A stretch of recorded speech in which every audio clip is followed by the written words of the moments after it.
नमस्कार दोस्तों और बीकॉम के सभी स्टूडेंट्स का स्वागत है। आज हम टीम बिल्डिंग एंड लीडरशिप के यूनिट 2 यानी ग्रुप एंड टीम डेवलपमेंट को पूरी तरह से मास्टर करने वाले हैं, बिल्कुल एग्जाम रेडी स्टाइल में। चलिए शुरू करते हैं। आपने कभी सोचा है कि कुछ टीम्स जैसे इसरो की टीम पूरी दुनिया बदल देती हैं, इतिहास बना देती हैं, और वहीं कुछ टीम्स ऐसी होती हैं जो बस मीटिंग का टाइम ही बदलती रहती हैं। तो आखिर ये फर्क क्यों है? इसी पजल को आज हम सॉल्व करेंगे।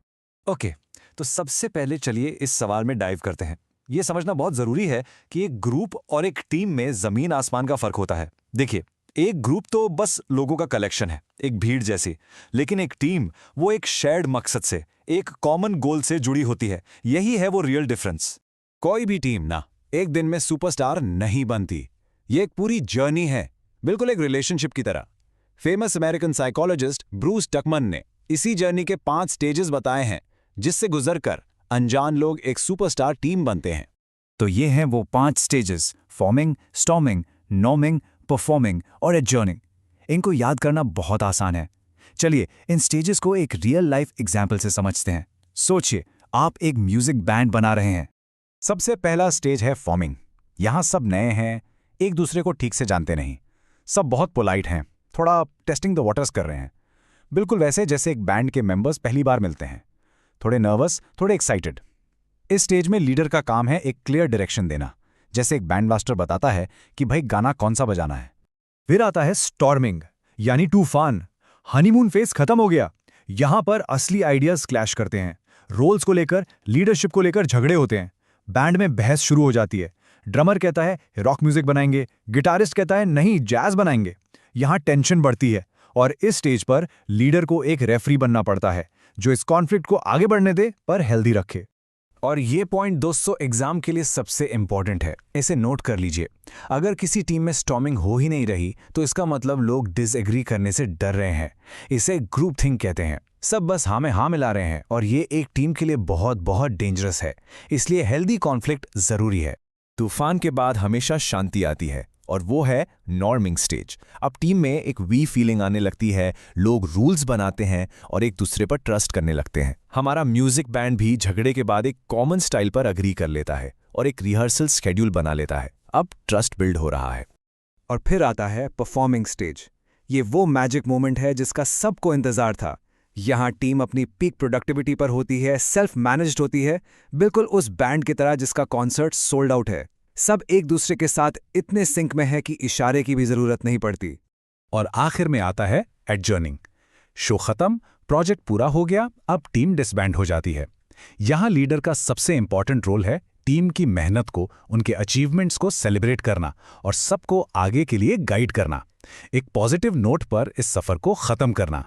तो हमने स्टेजेस तो समझ लिए, लेकिन असली सवाल यह है कि एक ग्रेट, एक इफेक्टिव टीम बनाते कैसे हैं। चलिए इसका एक सिंपल सा ब्लूप्रिंट देखते हैं। एक इफेक्टिव टीम बनाने का फॉर्मूला बहुत सिंपल है। ये एक मैथमेटिकल इक्वेशन जैसा है, इसको याद कर लीजिए। 3 पी चाहिए। एक क्लियर पर्पस यानी मकसद, एक साफ प्रोसेस यानी काम करने का तरीका, और सही पीपल यानी टीम मेंबर्स जिनके पास जरूरी स्किल्स और सही एटीट्यूड हो। जब ये तीनों मिलते हैं तभी एक टीम जीतती है।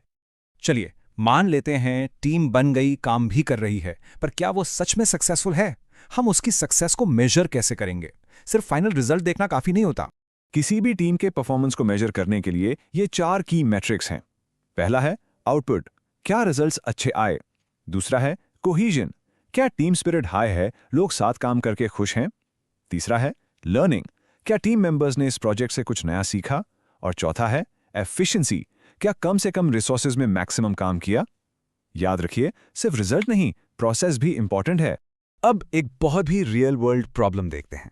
मान लीजिए आपकी टीम में एक ब्रिलियंट एम्प्लॉय है, एक सुपरस्टार, जो अकेले तो जबरदस्त काम करता है पर टीम के साथ काम ही नहीं करना चाहता। उसे कैसे हैंडल करें? जरा इस कंपैरिजन को देखिए। एक इंडिविजुअल स्टार सिर्फ अपने बारे में सोचता है, आई विन मेंटालिटी रखता है, इंफॉर्मेशन अपने पास रखता है, जबकि एक ideal team player we win पर फोकस करता है, नॉलेज शेयर करता है। तो असली चैलेंज यह है कि इस अकेले स्टार को टीम प्लेयर कैसे बनाया जाए। सोल्यूशन है ये 3 स्टेप फॉर्मूला। पहला, सिलेक्शन। शुरू से ही ऐसे लोगों को हायर करो जिनका माइंडसेट टीम फर्स्ट हो। दूसरा, ट्रेनिंग। उन्हें कम्युनिकेशन और कोलैबोरेशन की ट्रेनिंग दो। और तीसरा, और ये सबसे इंपॉर्टेंट है, रिवॉर्ड्स। बोनस सिस्टम को बदल दो। इंडिविजुअल परफॉर्मेंस से हटाकर उसे टीम परफॉर्मेंस से जोड़ो। साफ साफ पैसा तभी मिलेगा जब टीम का गोल पूरा होगा, अकेले टॉप करने पर नहीं। चलिए अब एग्जाम से ठीक पहले पूरे चैप्टर का एक 30 सेकंड का रैपिड रिवीजन करते हैं, सारे की पॉइंट्स एक जगह। Ready, let's go.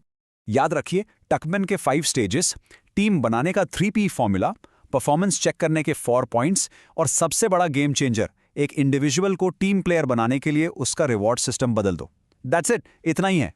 चलिए अब कुछ क्विक क्वेश्चंस हो जाएं जिनके आंसर्स आपके कॉन्सेप्ट्स को एकदम क्रिस्टल क्लियर कर देंगे। ये एग्जाम में जरूर आ सकते हैं, ध्यान से सुनिएगा। सोचिए वो कौन सा स्टेज है जो सबसे ज्यादा मुश्किल है, जिसमें सबसे ज्यादा झगड़े होते हैं, लेकिन ट्रस्ट बिल्ड करने के लिए सबसे जरूरी भी है? बिल्कुल सही, द स्टॉर्मिंग स्टेज। क्योंकि जब तक आइडियाज टकराएंगे नहीं, जब तक अलग अलग ओपिनियन सामने नहीं आएंगे, तब तक ना तो बेस्ट आइडिया निकलेगा और ना ही असली ट्रस्ट बनेगा। बिना तूफान के कभी शांति नहीं आती। और दूसरा सवाल, एक अकेले सुपरस्टार खिलाड़ी को एक टीम प्लेयर बनाने का सबसे पावरफुल, सबसे असरदार तरीका क्या है? दी रिवॉर्ड सिस्टम। बिल्कुल, जब उस स्टार प्लेयर को यह पता चलेगा कि उसकी जीत पूरी टीम की जीत में है, उसके पर्सनल इंसेंटिव्स टीम के गोल्स के साथ जुड़ गए हैं, तो वो अपने आप टीम के साथ काम करने लगेगा। तो दोस्तों हमेशा ये बात याद रखिए, अच्छी टीम्स पैदा नहीं होती, उन्हें बनाया जाता है, सही नॉलेज, सही प्रोसेस और सही लीडरशिप के साथ। और अब आपके पास ये नॉलेज है। ऐसे ही इंफॉर्मेटिव वीडियोस देखने के लिए LLB स्टूडेंट अड्डा को सब्सक्राइब करें एंड फॉलो करें। If you want any new topic, comment below. Best of luck for your exams.